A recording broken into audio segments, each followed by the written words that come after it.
સાંભળવી છે? ચલો, વાર્તાનું નામ છે વાંદરાની પૂંછડી.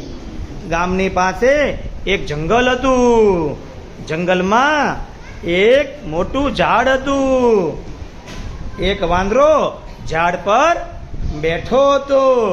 તેની પૂંછડી જમીનને અડતી હતી.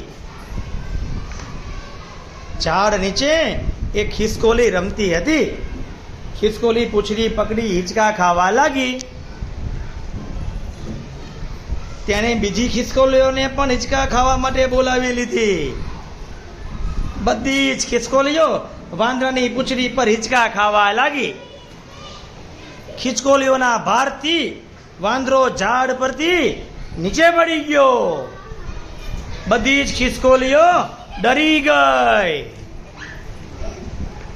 વાંદરો ખિસકોલીઓને જોઈ મોટે મોટેથી હસવા લાગ્યો.